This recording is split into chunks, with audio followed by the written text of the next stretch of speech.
You cannot begin to imagine in how many ways the world is the opposite of what you have been taught to believe.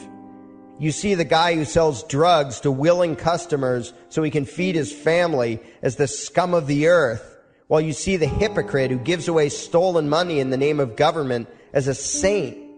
You see the guy who tries to avoid being robbed by the federal thugs as a crook and a tax cheat, but see as virtuous the politician who gives away the same stolen loot to people to whom it does not belong. You see the cop as a good guy when he drags a man away from his friends and family and throws him in prison for 10 years for smoking a leaf. And you see anyone who defends himself from such barbaric fascism as the lowest form of life, a cop killer. In reality, most drug dealers are more virtuous than any government social worker, and prostitutes have far less to be ashamed of than political whores, because they trade only with what is rightfully theirs, and only with those who want to trade with them. The upstanding, church-going, law-abiding, tax-paying citizen who votes Democrat or Republican is far more despicable and a bigger threat to humanity than the most promiscuous, lazy, drug-snorting hippie. Why? Because the hippie is willing to let others be free, and the voter is not. The damage done to society by bad habits and loose morality is nothing compared to the damage done to society by the self-righteous violence committed in the name of the state. You imagine yourselves to be charitable and tolerant when you are nothing of the sort. Even the Nazis had table manners and proper etiquette when they weren't killing people. You think you're good people because you say please and thank you? You think sitting in that big building on Sunday makes you noble and righteous? The difference between you and a common thief is that the thief has the honesty to commit the crime himself, while you whine for government to do your stealing for you. The difference between you and the street thug is that the thug is open about the violence he commits, while you let others forcibly control your neighbors on your behalf. You advocate theft, harassment, assault, and even murder, but accept no responsibility for doing so. You old folks want the government to steal from your kids so you can get your monthly check. You parents want all your neighbors to be robbed to pay for your kids' schooling. You all vote for whichever crook promises to steal money from other people to pay for what you want. You demand that those people who engage in behaviors you don't approve of be dragged off and locked up, but feel no guilt for the countless lives your whims have destroyed. You even call the government thugs your representatives, and yet you never take responsibility for the evil they commit. You proudly support the troops as they kill whomever the liars in D.C. tell them to kill, and you feel good about it.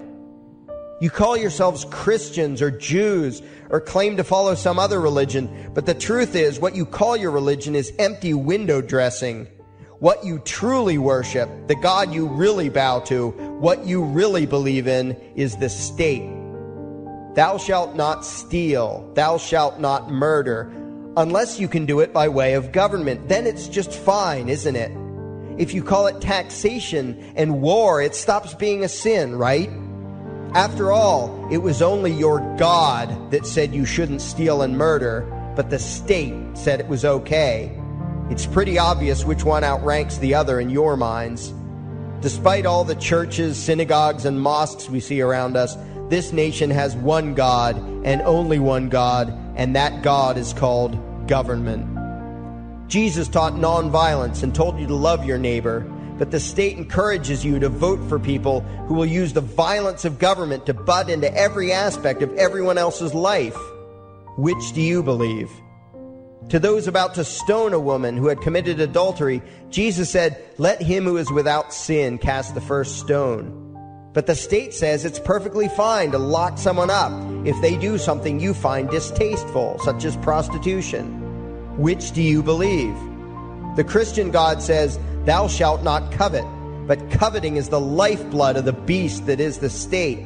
You are taught to resent, despise, and hate anyone who has anything you don't have. You clamor for the state to tear other people down, steal their property, and give it to you. And you call that fairness. The Bible calls it coveting and stealing. You are not Christians. You are not Jews. You are not Muslims. and you certainly aren't atheists. You all have the same God, and its name is government. You're all members of the most evil, insane, destructive cult in history. If there ever was a devil, the state is it, and you worship it with all your heart and soul. You pray to it to solve every problem, to satisfy all your needs, to smite your enemies, and to shower its blessings upon you. You worship what Nietzsche called the coldest of all cold monsters, and you hate those of us who don't. To you, the greatest sin is disobeying your God, breaking the law, you call it, as if anyone could possibly have any moral obligation to obey the arbitrary commands and demands of the corrupt, lying, delusional megalomaniacs who infest this despicable town. Even your ministers, priests, and rabbis, more often than not, are traitors to their own religions, teaching that the commands of human authority should supersede adherence to the laws of the gods they say they believe in. Several years ago, I heard one pompous evangelical jackass in particular pontificating on the radio that anyone who disobeys the civil authority, be it a king or any other government, is engaging in rebellion against God. Those were the exact words he used. What if the government is doing something wrong? Well, this salesman for Satan opined, that is the business of those in government, and you are still obligated to obey. Everywhere you turn, be it the state or the church, the media or the schools, you are taught one thing above all else, the virtue of subjugating yourselves to mortals who claim to have the right to rule you. It is sickening the reverence with which you speak of the liars and thieves whose feet are so firmly planted on your necks. You call the congressmen and the judges honorable, and you swoon at the magnificence of the grandiose halls they inhabit, the temples they built to celebrate the domination of mankind. You feel pride at being able to say you once shook a senator's hand or saw the president in person. Ah, yes, the grand deity himself, His Royal Highness, the President of the United States of America. You speak the title as if you're referring to God Almighty. The vocabulary has changed a bit, but your mindset is no different from that of the groveling peasants of old who bowed low, faces in the dirt, with a feeling of unworthiness and humility when in the presence of whatever narcissist had declared himself to be their rightful lord and master. The truth of the matter, back then and today, is that these parasites who call themselves leaders are not superior beings. They are not great men and women. They are not honorable. They're not even average. The people who earn an honest living, from sophisticated millionaire entrepreneurs to illiterate day laborers doing the most menial tasks you can imagine, those people deserve your respect. Those people you should treat with courtesy and civility. But the frauds who claim the right to rule you and demand your subservience and obedience, they deserve only your scorn and contempt. Those who seek so-called high office are the lowest of the low.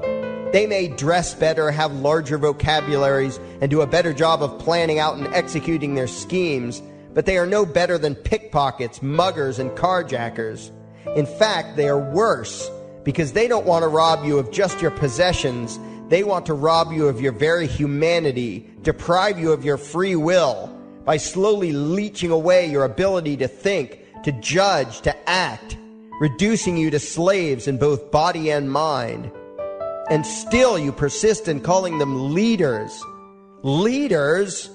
Where is it that you think you're going exactly that would require you to have a leader? If you just live your own life and mind your own damn business, exercising your own talents, pursuing your own dreams, striving to be what you believe you should be, what possible use would you have for a leader? Do you ever actually think about the words that you hear, the words that you repeat? You parrot oxymoronic terms such as the leader of the free world, even pretending for a moment that there is some huge journey or some giant battle that everyone in the entire nation is undertaking together that would require a leader. Why would you ever think, even for a moment, that the crooks that infest this town are the sort of people you should listen to or emulate or follow anywhere?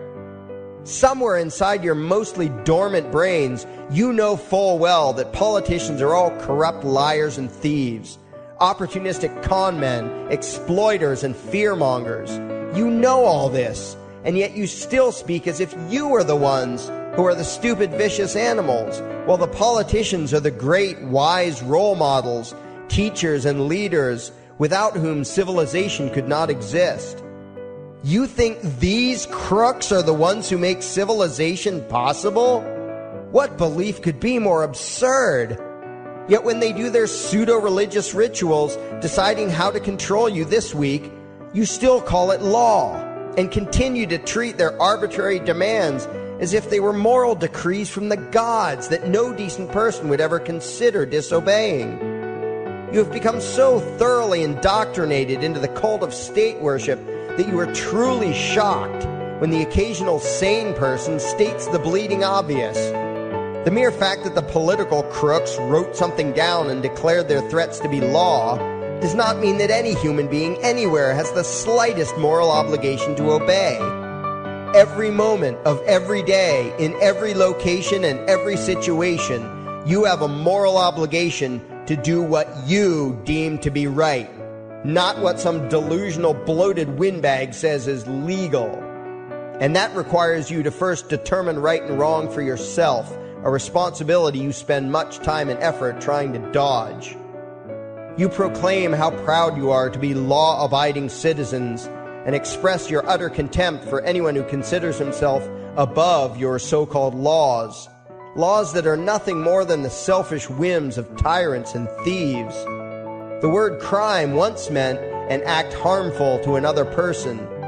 Now it means disobedience to any one of the myriad of arbitrary commands coming from a parasitical criminal class. To you, the term crime is nearly synonymous with the word sin, implying that the ones whose commands are being disobeyed must be something akin to gods, when in truth they are more akin to leeches. The very phrase, taking the law into your own hands, perfectly expresses what a sacrilege it is in your eyes for a mere human being to take upon himself the responsibility to judge right from wrong and to act accordingly, instead of doing what you do, unthinkingly obeying whatever capricious commands this cesspool of maggots spews forth. You glorify this criminal class as lawmakers and believe that no one is lower than a lawbreaker, someone who would dare disobey the politicians. Likewise, you speak with pious reverence of law enforcers, those who forcibly impose the politicians' every whim upon the rest of us. When the state uses violence, you imagine it to be inherently righteous and just, and if anyone resists, they are, in your eyes, contemptible lowlifes, lawless terrorist criminals. Like the lawless terrorist criminals who helped slaves escape the plantations. Like the lawless terrorist criminals who helped Jews escape the killing machine of the Third Reich. Like the lawless terrorist criminals who were crushed to death under the tanks of the Red Chinese government in Tiananmen Square. Like all the lawless terrorist criminals in history who had the courage to disobey the never-ending stream of tyrants and oppressors who have called their violence authority and law. And that includes the lawless terrorist criminals who founded this country.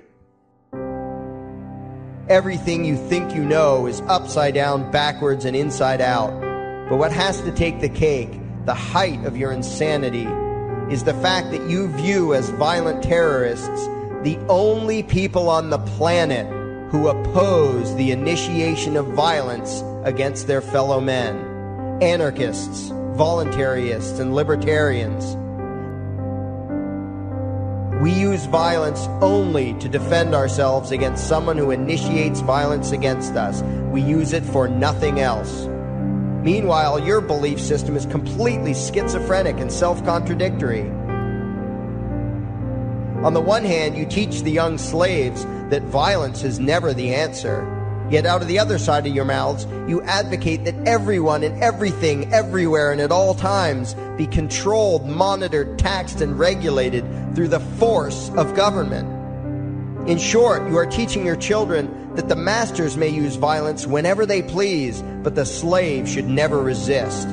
You indoctrinate your children into a life of unthinking, helpless subservience. You are putting the chains around their little necks and fastening the locks tight. And worst of all, you feel good about it. Out of one side of your mouths, you condemn the evils of fascism and socialism and lament the injustices of the regimes of Hitler, Stalin, and Mao. While out of the other side of your mouths, you preach exactly what they did. The worship of the collective, the subjugation of every individual to that evil insanity that wears the deceptive label, the common good. You babble on and on about diversity and open-mindedness, and then beg your masters to regulate and control every aspect of everyone's lives, creating a giant herd of unthinking conformist drones. You wear different clothes and have different hairstyles, and you think that makes you different. Yet all your minds are enslaved to the same club of masters and controllers. You think what they tell you to think and do what they tell you to do while imagining yourselves to be progressive, thinking, and enlightened. From your position of relative comfort and safety, you now condemn the evils of other lands and other times while turning a blind eye to the injustices happening right in front of you. You tell yourself that had you lived in those other places, in those other times, you would have been among those who stood up against oppression and defended the downtrodden. But that is a lie. You would have been right there with the rest of the flock of well-trained sheep, loudly demanding that the slaves be beaten, that the witches be burned, that the nonconformists and rebels be destroyed. How do I know this? Because that is exactly what you are doing today. Today's injustices and oppressions are fashionable and popular, and those who resist them, you tell yourselves, are just malcontents and freaks, people whose rights don't matter, people who deserve to be crushed under the boot of authority. Isn't that right? You bunch of spineless, unthinking hypocrites, look in the mirror. Take a good look at what you imagine to be righteous and kind. You are the devil's plaything. The crowds of thousands wildly applauding the speeches of Adolf Hitler, that was you. The mob demanding that Jesus Christ be nailed to the cross, that was you. The white invaders who celebrated the wholesale slaughter of those godless redskins, that was you. The throngs filling the Colosseum, applauding as the Christians were fed to the lions, that was you. Throughout history, the perpetual suffering and injustice occurring on an incomprehensible scale, it was all because of people just like you. The well-trained, thoroughly indoctrinated conformists, the people who do as they're told, who proudly bow to their masters, who follow the crowd, believing what everyone else believes and thinking whatever authority tells them to think. That is you. And your ignorance is not because the truth is not available to you. There have been radicals preaching it for thousands of years.